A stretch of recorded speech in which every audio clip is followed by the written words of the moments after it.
Good morning, it's James. I do hope and pray this message finds you and your loved ones peaceful, thriving, and well. Thank you for your time and thank you for your energy. I think this morning's message is right on time, and I believe most every single one of us, and I dare say every single one of us, will benefit from this morning's message. And right up front, you probably know that most people who do things like this, people who share ideas, share thoughts, share energy, like we do here in the treehouse every morning, we typically are sharing things that we want to learn about ourselves and work on ourselves. So I want you to know, everything that I talk about is something I am working on right alongside of you. I think that's the beauty of this relationship that we have. It's wide open, transparent. You share, I share, we share together, and hopefully we are growing and creating a life that we love together. So today I'm going to talk about something that we have talked about many times before, but I'm going to bring some new recent research into the experience based on what a lot of us are experiencing out in the world today. And that is that sense of being wired and tired, being very easily triggered. Oh my goodness, you just find yourself, I'm finding myself, something just like a little something will happen. I read something, someone says something, I see something, and my tendency to react, to want to say something that I'm not necessarily wanting to say, I just kind of want to, get it out. And, part of being spiritual is obviously being spiritual. What does that mean anymore? I think it means everything today to be spiritual, to be authentic, to be honest, to be working on our hearts, knowing, to be following our purpose, to be absolutely dedicated to a personal practice that allows you to be a peaceful presence on the planet and also be a student of when peace is harder to find, and spiritually giving yourself permission to go, oh, you know what? I'm not as peaceful or as kind to myself or as the light I would like to be in the world today. What's going on? Well, I think a lot of us know that sympathetic dominance is a part of our nervous system today. There's sympathetic, which is stress and anxiousness and anxiety and just, that wound up and triggered type energy.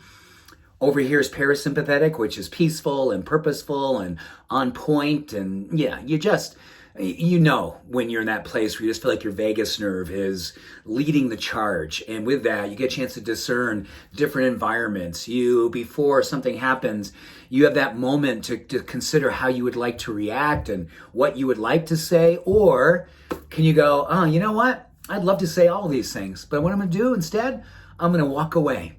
I'm going to take a walk. I'm going to turn off this. I'm going to get away from the media. I'm going to take a deep breath, center myself, and say, what would love do right now? And that's what love does. You make that choice.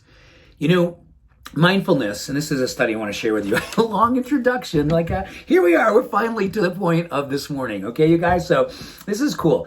They are looking at the way that the brain changes under the influence of meditation, and specifically looking at centers in the brain that are associated with something called a CD8 immune cell, which has two primary benefits. Number one, it's fabulous for anti-aging, or I don't like to say anti-aging, healthy aging, proactive aging. I love aging. The more I'm here to age, the better, right? What's the alternative? You're not here. So with that said, at the same time, you're also changing structural parts of the brain associated with peace and contemplation and discernment.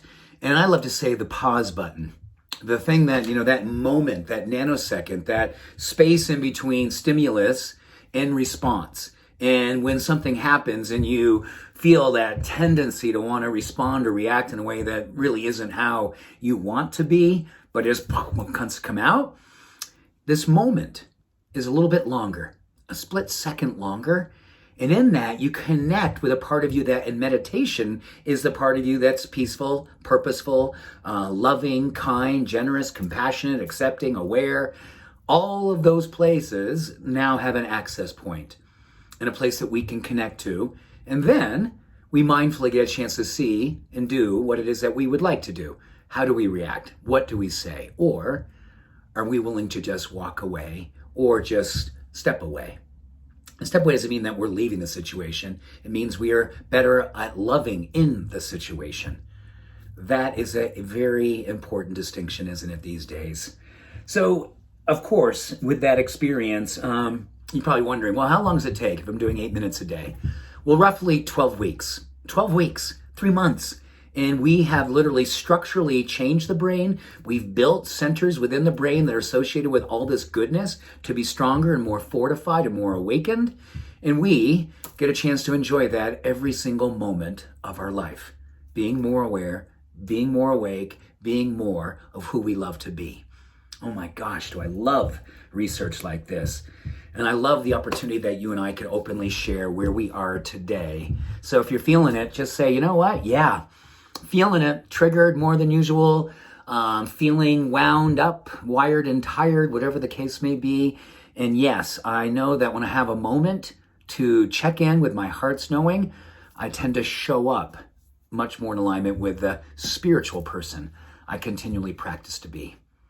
All right, dear ones, I love you. Have an awesome day. Thanks for showing up. Peace and blessings. Bye for now.